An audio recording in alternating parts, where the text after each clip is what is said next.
আবার দিলীপ ঘোষ এবার হুঁশিয়ারি দিলেন সার্জিক্যাল স্ট্রাইকের। মানে এনআইএ বা সিবিআই বা ইডি নিয়ে যে অভিযোগ করছেন মমতা বন্দ্যোপাধ্যায় থেকে আরম্ভ করে তৃণমূল, তার প্রত্যুত্তরে বললেন যে সার্জিক্যাল স্ট্রাইক পুলওয়ামা বালাকোটেই কেন শুধু হবে, কেন হবে না রাতের বেলা ভোরবেলা তৃণমূল নেতাদের বাড়িতে। দেখুন,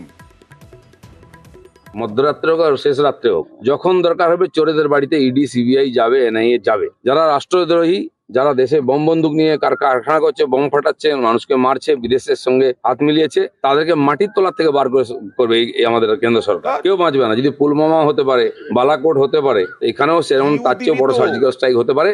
যাদেরকে উনি পুষেছেন, বানিয়েছেন, এইসব ডাকাতদেরকে এক একটা বার করে করে তাদেরকে সাজা দেওয়া হবে।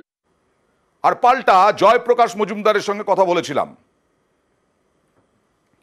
এই দিলীপ ঘোষের দল বিজেপি, তারা পশ্চিমবঙ্গকে মনে করে তারা অঙ্গরাজ্য নয়, তারা একটা বাইরের দেশ।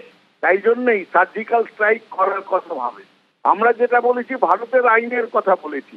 দিলীপবাবু ভারতের আইন কথা না বলে বালাকোট আর সার্জিক্যাল স্ট্রাইকের কথা বলছেন। তাতেই পরিষ্কার যে পশ্চিমবঙ্গকে তারা শুধু বঞ্চনা করছেন তাই নয়, পেটে মারছেন, ভাতে মারছেন, আর তারই সঙ্গে বলছেন এটা আমাদের অঙ্গরাজ্য নয়, একে ধ্বংস করে দেবো।